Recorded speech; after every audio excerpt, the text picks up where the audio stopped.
Marco Rubio thought he was walking into a routine political interview until Joy Behar exposed a secret recording, fake endorsement deals, and a hidden media manipulation scheme that brought his carefully crafted public image crashing down in front of 3 million live viewers. It started with a manila envelope sliding across the coffee table in Studio 23B and a sentence that cut through the morning show chatter like a blade. "Senator, we have your voice on tape." Joy Behar didn't smile when she said it. She just leaned back in her chair and kept her eyes locked on Rubio's face, watching for that split second when politicians realize their world is about to change forever. But that envelope, thick with papers and USB drives, it wasn't just evidence. It was a trap that had been months in the making. The morning had started like any other View taping. Rubio's team had confirmed the appearance 2 weeks earlier, standard book promotion tour, safe questions about his new memoir, maybe some light sparring about immigration policy. Nothing his media training hadn't prepared him for. His chief of staff, Patricia Vance, had even joked in the green room that this would be easier than a Sunday morning news show. Just smile, stay on message, and don't let them bait you into anything controversial. But what Patricia didn't know, what none of them knew, was that Joy Behar had been sitting on a story that would make every other political scandal look like a parking ticket. 3 days earlier, an anonymous package had arrived at ABC Studios addressed specifically to Joy Behar. No return address, just a note paperclip to the top that read, "He's not who he pretends to be. Use this before he announces." Inside were audio recordings, bank transfer receipts, and email chains that painted a picture of a senator who had been selling his influence to the highest bidder while publicly campaigning on government transparency. The voice on the recordings was unmistakably Rubio's, discussing payment schedules and media placement deals with what sounded like foreign representatives. But the real bombshell wasn't what he was saying. It was who he was saying it to. As Rubio settled into his chair that morning, straightening his tie and flashing his campaign-tested smile, he had no idea that the woman across from him had already decided this wouldn't be an interview. It would be an interrogation. And somewhere in the control room, producers were frantically checking legal clearances on material that was about to change everything. The red recording light flickered on, the theme music faded, and Joy Behar looked directly into the camera with the kind of expression that made politicians wake up in cold sweats. "Good morning, everyone. We have Senator Marco Rubio with us today, and we're going to have a very interesting conversation." But the way she said interesting suggested this was going to be anything but routine. What none of the viewers knew yet was that this wasn't just another political gotcha moment. This was the beginning of the biggest media scandal in years, and Marco Rubio was about to learn that some secrets are too big to bury, even for a United States senator. If this recording wasn't authentic, if Joy Behar was bluffing with doctored evidence, then Marco Rubio would walk out of that studio with his reputation intact and his political future secure. But if the audio was real, if those bank transfers could be verified, if the email chains held up under scrutiny, then everything he had built over 2 decades in politics would collapse in the span of a single television segment. The stakes weren't just his Senate seat. They were his legacy, his family's name, and the carefully constructed image of a principled conservative leader that had made him a household name across America. The anonymous tipster who had sent that package to Joy Behar wasn't some disgruntled campaign volunteer or bitter political opponent. This was someone who had been inside Rubio's inner circle, someone who had access to private phone calls, encrypted email accounts, and financial records that weren't supposed to exist. Someone who had been watching, waiting, and carefully documenting every questionable decision for months. The kind of person who knew exactly where the bodies were buried because they had helped dig the graves. But what made this particularly dangerous wasn't just the evidence itself. It was the timing. Rubio had been quietly positioning himself for a potential presidential run in 2028, building donor networks, courting endorsements, and crafting a narrative about returning integrity to Washington. If these allegations surfaced during a presidential campaign, they would be devastating. But if they came out on a morning talk show on live television, with no time to prepare a response or control the narrative, they would be career-ending. And Joy Behar, veteran of countless political interviews and media battles, knew exactly what she was holding. The night before the taping, Behar had spent hours with ABC's legal team, going through every document, every recording, every piece of evidence to make sure they could broadcast it without facing a lawsuit. The lawyers were nervous. This wasn't just asking tough questions about policy positions. This was accusing a sitting senator of corruption, influence peddling, and potentially illegal financial arrangements. But the evidence was solid, the sources were credible, and the public interest was undeniable. They gave her the green light, but with a warning. You get one shot at this. If you miss, he'll sue us into oblivion. As the makeup artist put the finishing touches on Rubio's appearance that morning, as a staff ran through final talking points about his book tour, as producers in the control room tested audio levels and camera angles, none of them realized they were preparing for a political execution. The trap had been set, the evidence was locked and loaded, and Joy Behar was about to pull the trigger on the most explosive interview of her career. But what she didn't know was that someone else had been watching her, too. Someone who knew exactly what she was planning and who had their own agenda for how this story would unfold. 2 weeks before that manila envelope arrived at ABC Studios, a mid-level aide named Marcus Chin sat in his cramped office in the Hart Senate building, staring at a flash drive that contained enough evidence to destroy his boss's career. Chun had been Rubio's deputy communications director for 3 years, loyal, hardworking, and completely invisible to the power players who made the real decisions. But invisibility had its advantages. People talked around him like he wasn't there, left sensitive documents on printers he managed, and conducted phone calls in hallways where he happened to be walking by. And Marcus Chun had been listening, watching, and quietly documenting everything. The breaking point had come during a late-night strategy session in Rubio's private office. Chun had been called in to draft a press release about a new defense spending bill, something routine that should have taken 20 minutes. But as he sat in the corner with his laptop, he overheard a conversation that made his blood run cold. Rubio was on a conference call with representatives from Meridian Defense Systems, a private military contractor based in Miami. The conversation wasn't about policy or national security. It was about money. Specifically, about how much Meridian was willing to pay to ensure their no-bid contracts stayed off the Oversight Committee's radar. Chun had worked in politics long enough to know the difference between aggressive lobbying and outright corruption. This was corruption. Rubio wasn't just advocating for policies that benefited his donors.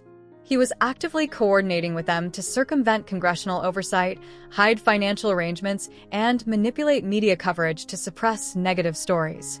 The senator, who had built his reputation on transparency and accountability, was running what amounted to a pay-to-play scheme from his Senate office. And Marcus Chun had it all on tape. The recordings started accidentally. Chun had been using his phone to record voice memos for press releases, and he'd forgotten to turn off the recording app during one of those late-night sessions.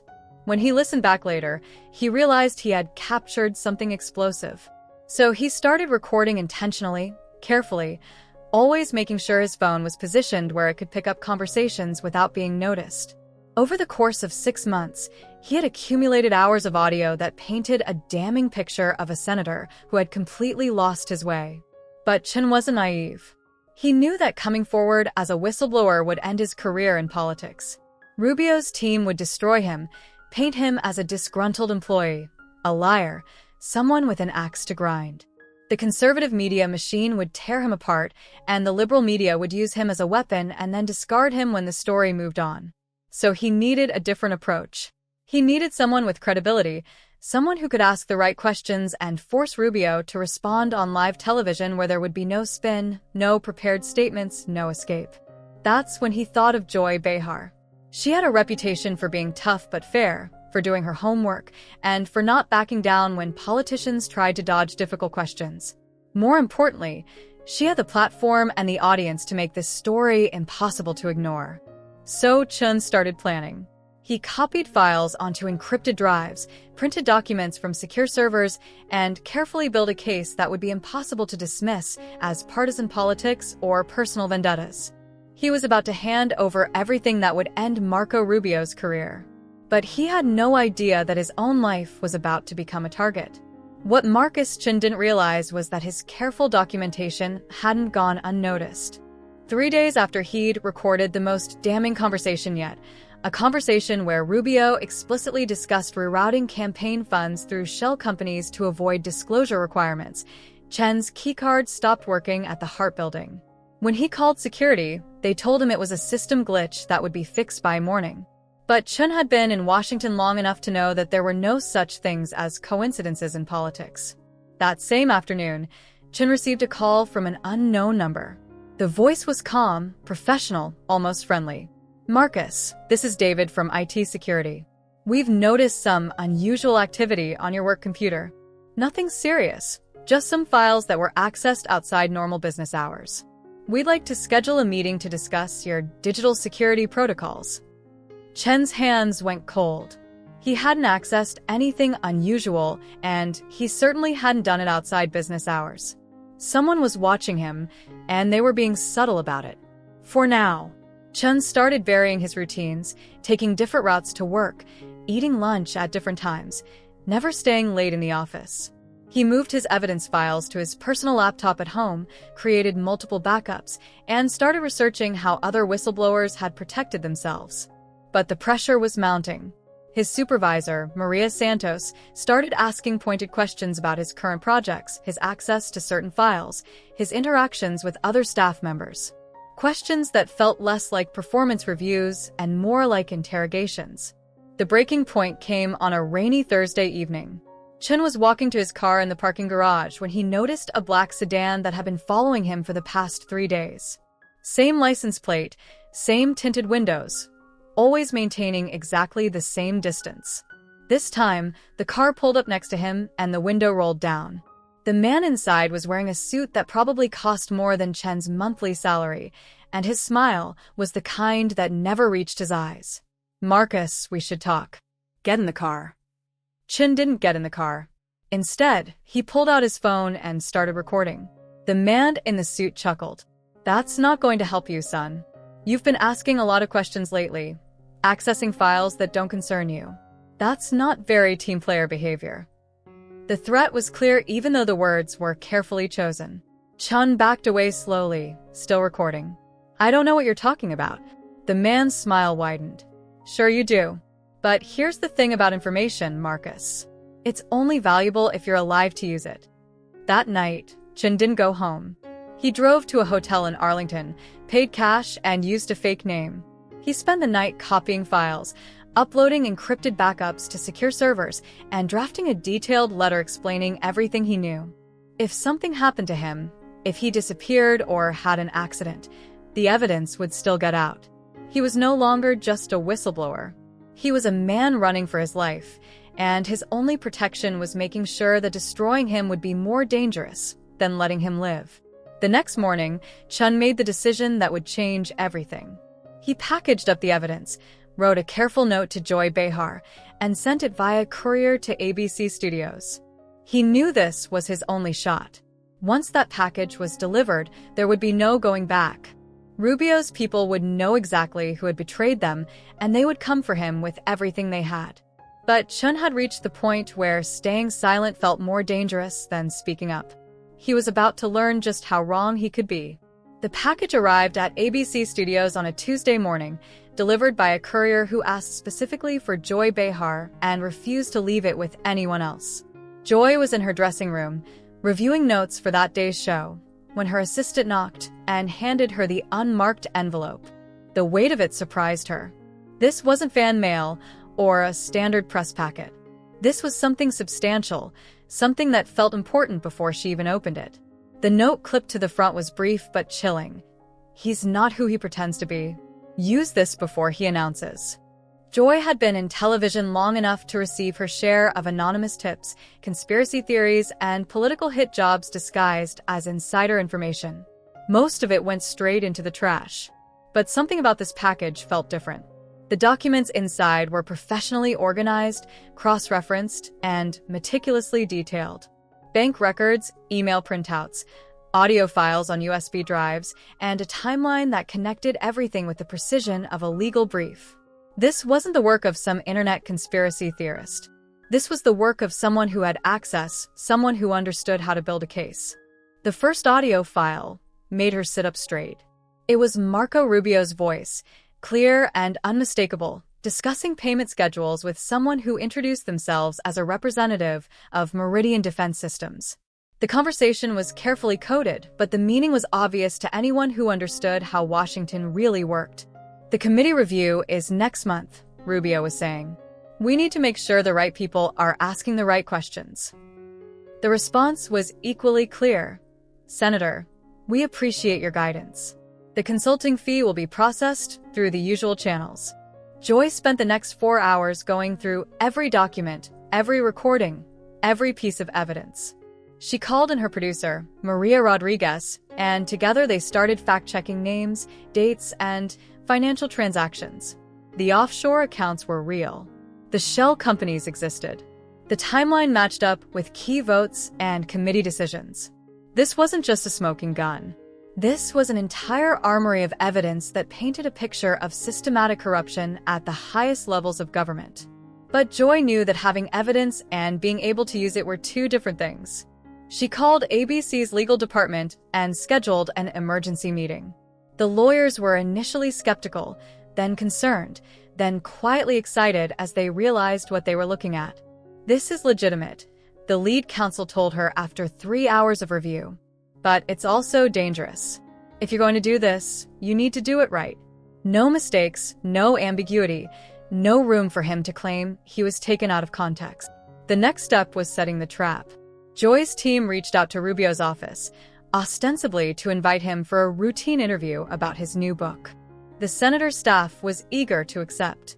A friendly appearance on The View would be perfect for his image rehabilitation tour, especially after some recent negative press about his voting record.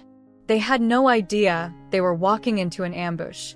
Joy spent the weekend preparing, memorizing every detail, every date, every financial transaction. She practiced her questions, rehearsed her timing, and prepared for every possible deflection or denial. The night before the interview, Joy couldn't sleep. She lay in bed thinking about Marcus Chun, the anonymous source who had risked everything to get this information to her. She didn't know his name yet, but she could feel his desperation in every carefully organized document. Someone had put their life on the line to expose the truth, and now it was her responsibility to make sure that sacrifice meant something. Tomorrow morning, she would either make television history or destroy her own career trying. Either way, there would be no going back. The studio lights felt hotter than usual that morning as Marco Rubio settled into his chair, adjusting his tie and offering his practiced campaign smile to the live audience.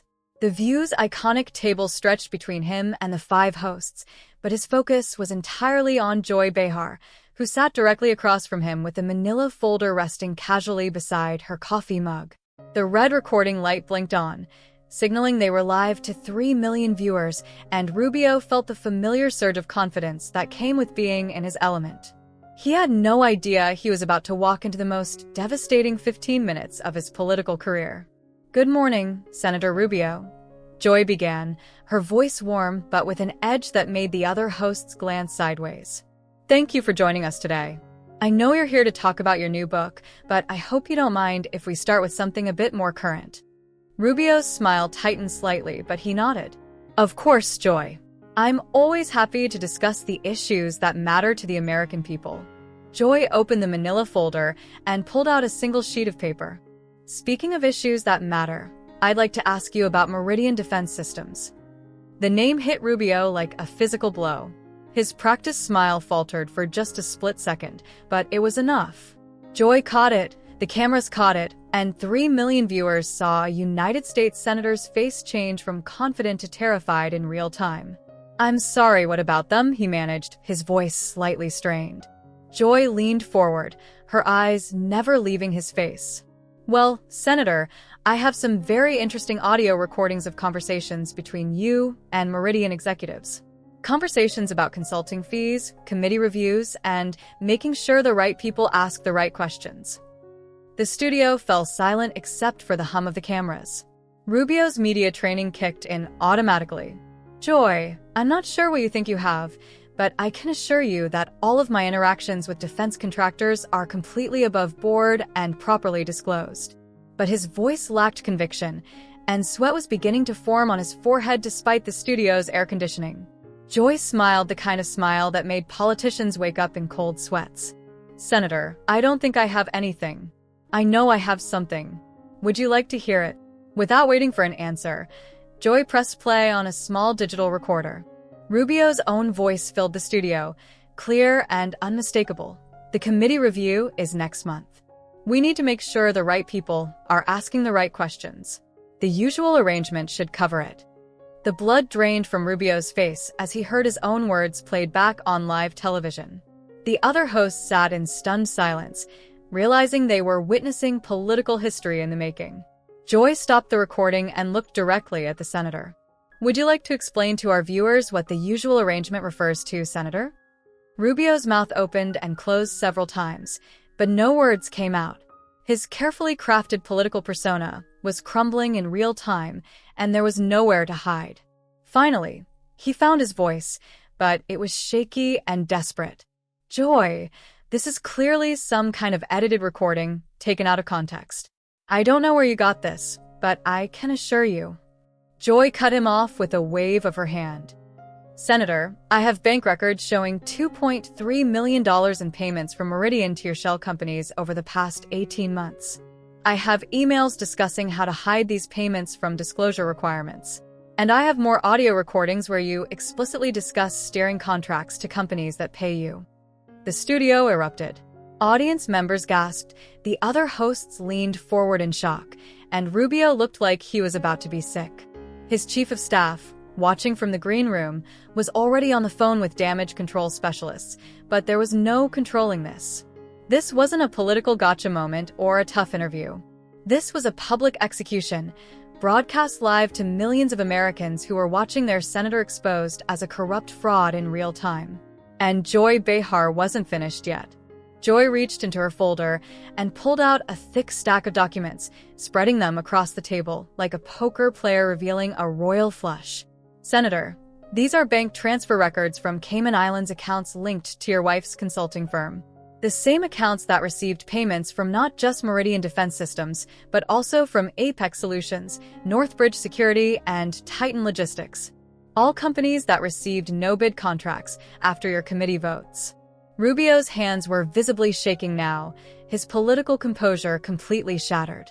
The man who had spent years crafting his image as a principled conservative was watching it all crumble on live television. "This is absolutely ridiculous," Rubio stammered, his voice cracking. "You're making serious accusations based on what, anonymous sources and doctored documents?" But even as he spoke, his body language told a different story. He was leaning back in his chair, putting distance between himself and the evidence, his eyes darting between Joy and the exit.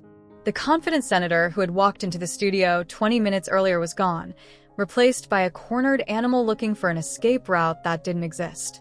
Joy wasn't done.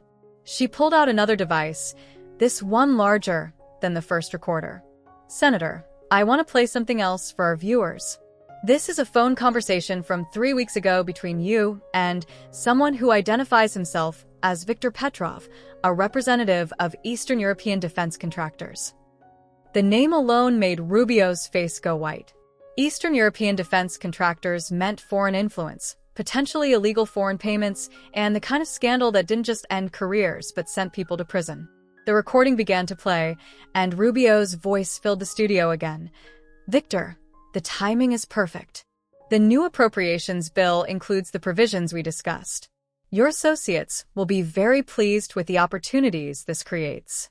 The payment schedule we agreed on should proceed as planned." The foreign-accented voice that responded was equally damning. "Excellent, Senator. The funds are already in motion. Your cooperation has been invaluable to our expansion into American markets." The studio erupted in chaos. Audience members were shouting, the other hosts were talking over each other, and Rubio looked like he was about to collapse. "That's not. I never," he began, but Joy cut him off with a gesture. "Senator, we have documentation showing $4.7 million in payments from Eastern European shell companies to accounts you control.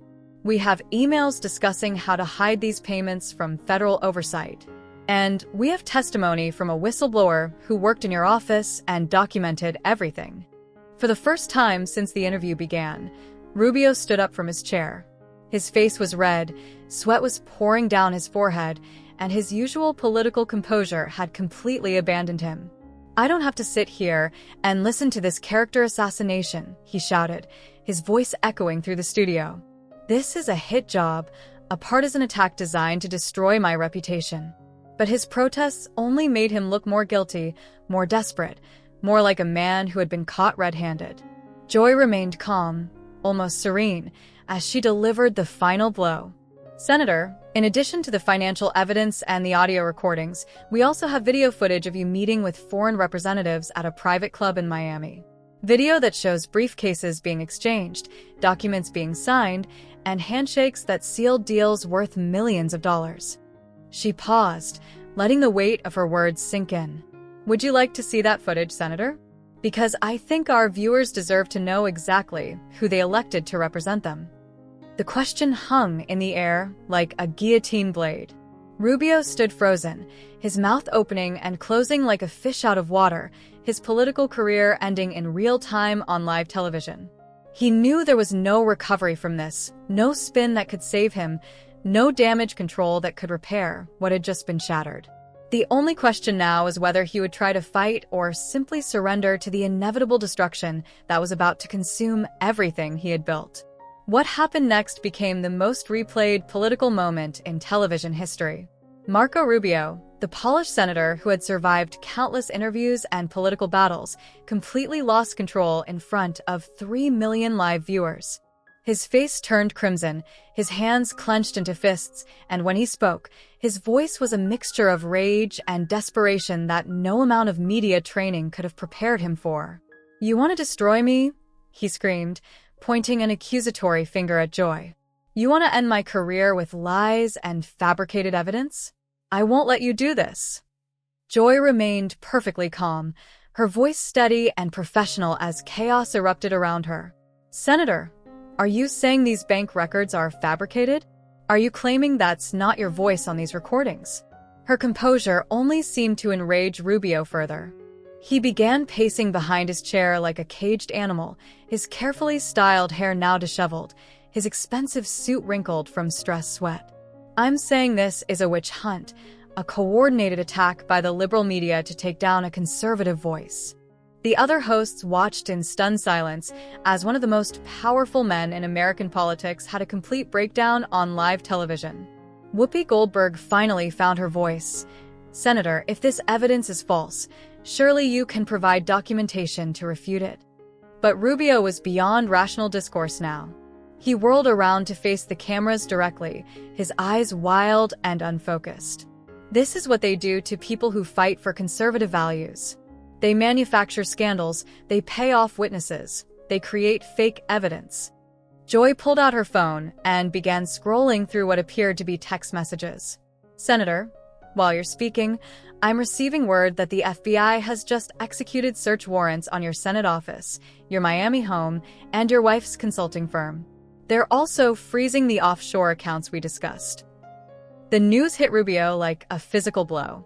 His knees buckled slightly, and he had to grab the back of his chair to steady himself. The investigation had moved beyond media exposure into criminal territory. "That's impossible," Rubio whispered, his voice barely audible now. They don't have the authority." But Joy was already reading from her phone. "According to our sources at the Justice Department, the investigation has been ongoing for months. The evidence we've presented today was part of a larger federal probe into foreign influence operations and government corruption. Senator, you're not just facing political embarrassment, you're facing criminal charges." The studio fell completely silent except for the hum of the cameras capturing every moment of Rubio's destruction. He stood there, swaying slightly, his face cycling through emotions like a broken slideshow. Anger, fear, disbelief, and finally, resignation. The fight went out of him all at once, his shoulders sagging as the reality of his situation finally penetrated his shock. "I need to call my lawyer," he said quietly, more to himself than to anyone in the studio. Joy leaned forward, her voice gentle but firm. "Senator, is there anything you'd like to say to the American people who trusted you with their vote? Any explanation for why you sold out your country for personal profit?" Rubio looked up at her, his eyes hollow and defeated. For a moment, it seemed like he might actually answer, might show some remorse or attempt to explain his actions. Instead, he simply turned and walked toward the exit, his political career ending not with a bang but with the sound of his footsteps echoing through the silent studio. As the cameras followed his retreat, viewers across America watched a United States senator destroyed by his own corruption, his downfall broadcast live for the world to see. The interview had lasted less than 30 minutes, but it would take years for the political system to recover from the shockwaves of what had just transpired. And in the control room, producers were already fielding calls from news networks around the world, all wanting to know how a morning talk show had just delivered the biggest political scandal in decades. Within minutes of Rubio's humiliating exit, the political world exploded into chaos. Every major news network interrupted programming with breaking news alerts. Social media erupted with #RubioExposed trending worldwide, and the Views switchboard was flooded with calls from international correspondents scrambling to understand what had just happened on live television. Joy Behar sat in her dressing room, phone ringing non-stop with interview requests from 60 Minutes, The Washington Post, and every major publication. But her thoughts were on Marcus Chun, the anonymous whistleblower who had risked everything to expose the truth. His sacrifice had just changed American politics forever, and she wondered if he was watching from wherever he was hiding.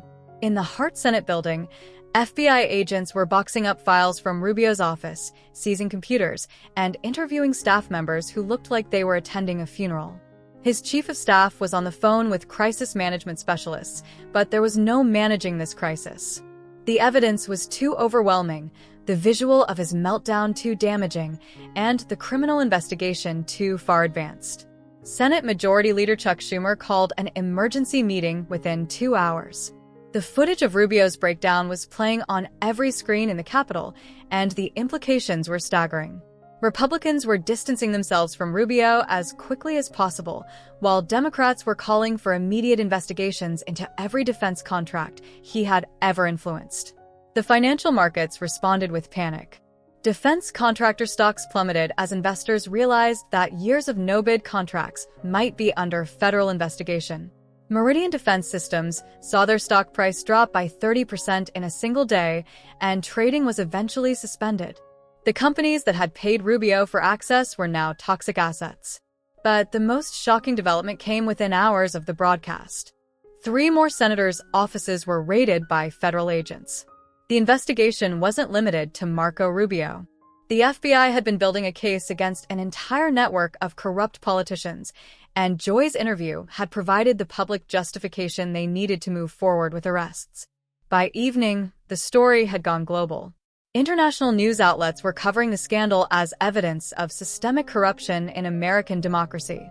Foreign governments were questioning their relationships with U.S. officials, wondering how many other politicians might be compromised. What had started as a routine morning talk show appearance had become a national security crisis. Joy's phone buzzed with a text from an unknown number. "Thank you for having the courage to tell the truth. The American people deserve to know." She smiled, knowing that somewhere out there, Marcus Chun was watching the chaos unfold and realizing that his sacrifice had been worth it. The truth had finally won, but the political system would never be the same. 3 months after that explosive morning on The View, Marco Rubio sat in a federal courthouse in Miami wearing an orange jumpsuit, facing 23 counts of corruption, money laundering, and conspiracy to defraud the United States government. The man who had once commanded respect in the halls of Congress was now just another defendant, his political career reduced to a cautionary tale about the price of selling out your country for personal profit. The trial had been a media circus, but the evidence was overwhelming. The audio recordings Joy had played on live television were just the beginning. Federal investigators had uncovered a web of corruption stretching back years, involving dozens of politicians, defense contractors, and foreign operatives. Rubio's conviction on all charges resulted in a 30-year prison sentence, sending a message that no one was above the law. Marcus Chun, the whistleblower who had risked everything to expose the truth, was finally able to come out of hiding. The FBI had relocated him after death threats from Rubio's associates, But with the conviction secured and the network dismantled, he could reclaim his life. "I didn't do it for fame or recognition," he said in a rare interview. "I did it because someone had to." Joy Behar became an unlikely hero in the story of American journalism. Her fearless questioning had restored faith in the power of the press to hold politicians accountable. She received the Edward R. Murrow Award for Excellence in Journalism, but more importantly, she had proven that truth still mattered in an age of spin and misinformation. "I just asked the questions that needed to be asked," she said. The real hero is the person who had the courage to provide the answers.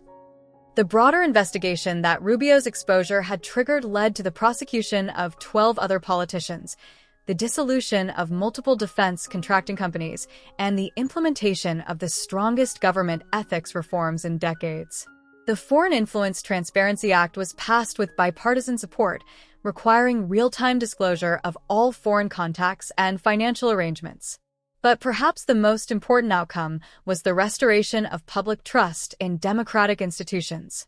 The sight of a corrupt politician being held accountable on live television had reminded Americans that justice was still possible, that the truth could still prevail, and that ordinary citizens could still make a difference. Voter turnout in the next election reached historic highs. Joy Behar still hosts The View, but she keeps a framed photo on her desk from that explosive morning. It shows Marcus Chen accepting a Congressional Medal of Honor for his service to democracy, finally able to step out of the shadows and into the light. The inscription reads, "Truth doesn't need a platform. It just needs someone brave enough to speak it." If you believe the truth still matters, subscribe to our channel. New stories every week that remind us what integrity looks like and why courage still counts.